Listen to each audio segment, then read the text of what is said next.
ఏ కథ విన్నట్లయితే ఆఖరికి సంతానము లేని వారికి కూడా సంతానము కలుగుతుందో, అంటే వ్యాసుడు అంటాడు, పృథు మహారాజు గారికి సంబంధించినటువంటి ఆఖ్యానమును 3 మార్లు భక్తి శ్రద్ధలతో ఎవరు వింటారో అటువంటి వారికి ఒకవేళ సంతానము లేకపోతే సంతానము కూడా కలుగుతుంది అని.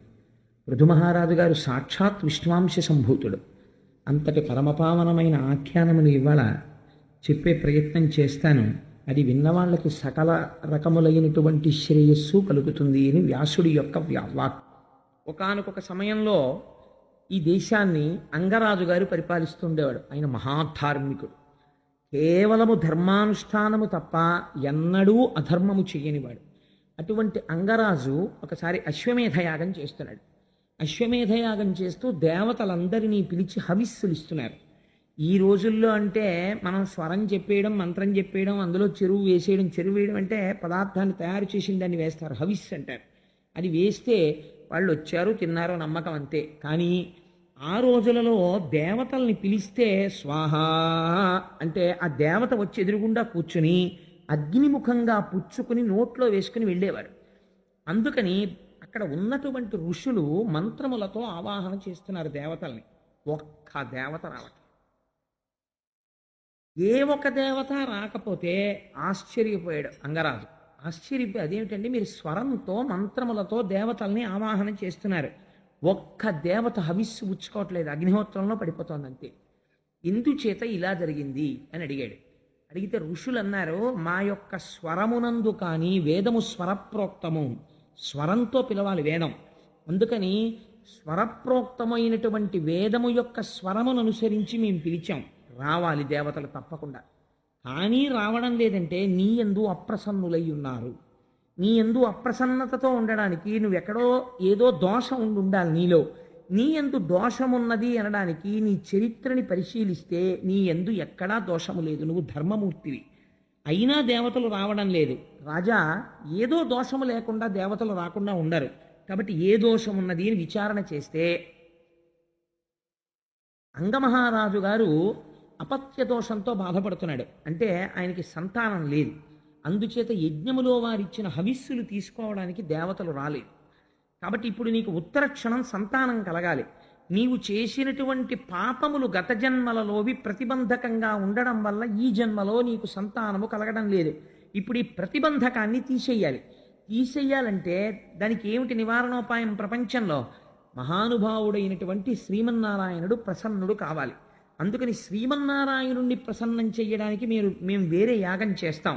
ఆ యాగము చేత శ్రీ మహావిష్ణువు తృప్తి పడితే నీకు సంతానము కలుగుతుంది అన్నారు. అంటే సరే యాగము చెయ్యమన్నాడు. ఆ యాగం చేశారు.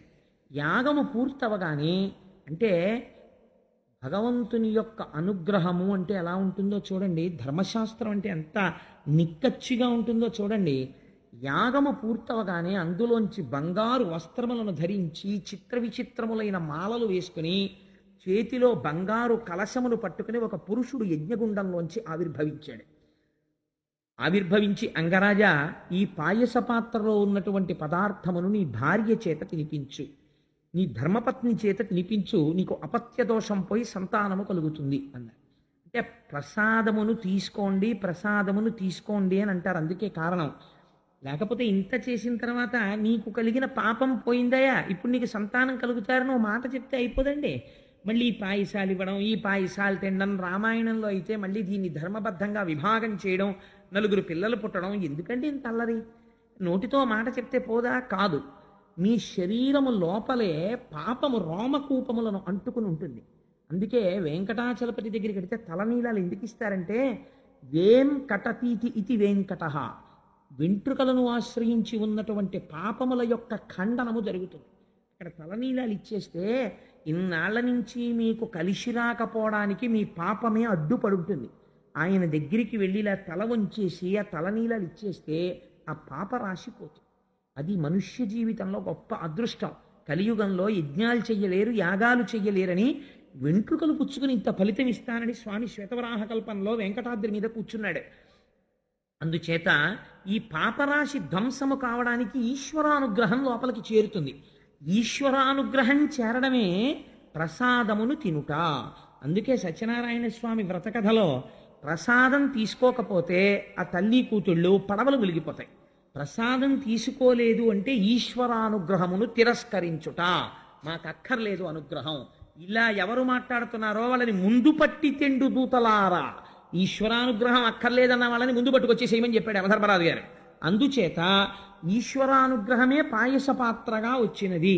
ఇప్పుడు ఈ పాయస పాత్రను ఎక్కడిచ్చాడు మీరు చాలా జాగ్రత్తగా గమనించాలండి.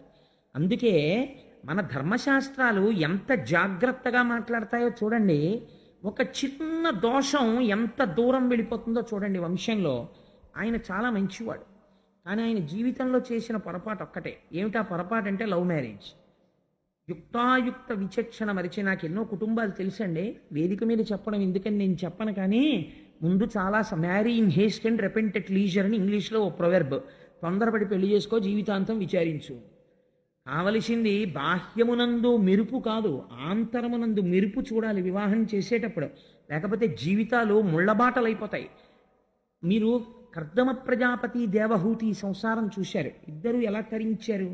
ఇక్కడ చూడండి, ఒక చిన్న పొరపాటు ఒకటి జరిగింది. ఇది అంగమహారాజుని ఎలా కట్టి కుడుపుతుందో చూడండి. తన ప్రయత్నంతో కొన్ని సవరించగలడు, కొన్నింటిని సవరించలేడు పురుషుడు. ఏది సవరించుకోలేడు? తొందరపడి బాహ్యమునందు కనపడినటువంటి అందాన్ని చూసరి శాశ్వతమనుకుని ఇంటికి తెచ్చుకుంటే సంస్కార రహితమైతే నాశనమైపోతాడు పురుషుడు. ఎంత ప్రమాదకరంగా ఉంటుందో. అందుకే మన శాస్త్రాలు అలా మాట్లాడే. ఎప్పుడు మన శాస్త్రాలు పక్కకెళ్ళిపోయి దిక్కుమాలిన డైలాగులు రాసేవాళ్ళు, ఆడపిల్ల కనపడితే ప్రేమించేసి పెళ్లి చేసుకోవడమే సినిమాకి ముగింపైపోయిన రోజులు వచ్చేసాయో ఆనాడే మన జాతి భ్రష్టు పట్టింది.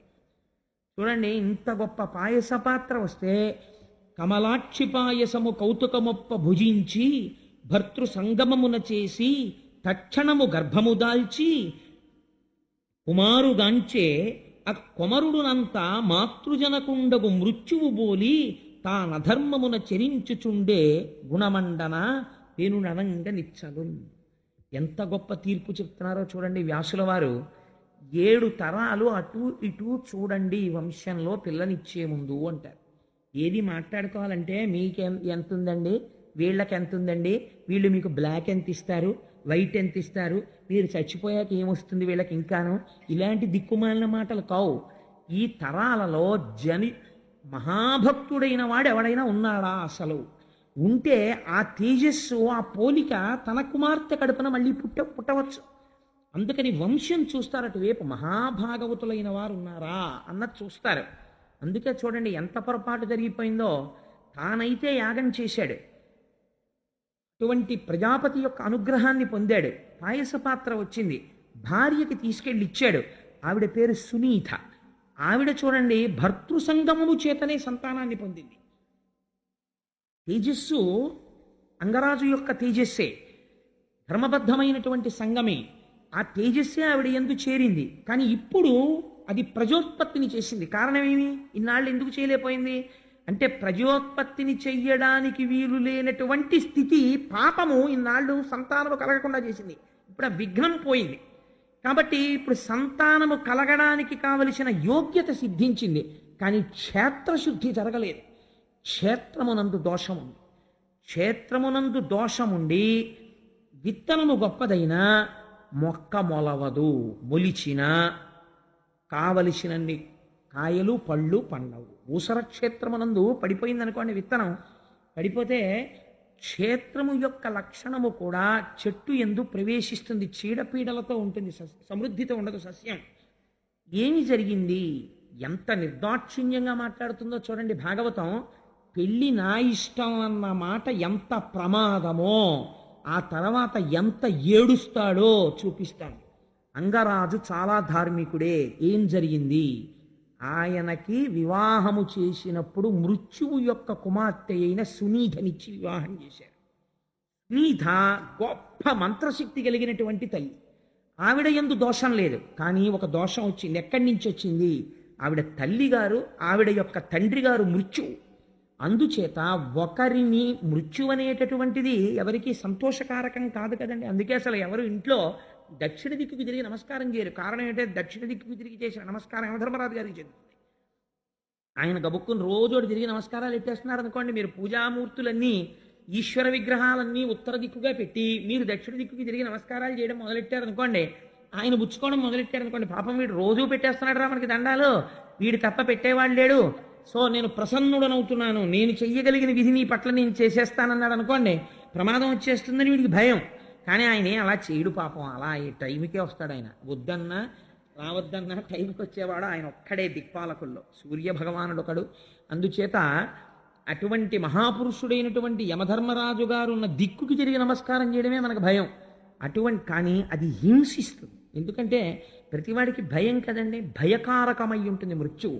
ఇప్పుడు తన భార్య తండ్రి గారి వైపు దోషం ఉంది, క్షేత్రము యొక్క బీజమునందు దోషం ఉంది, మృత్యువు యొక్క పుత్రిక.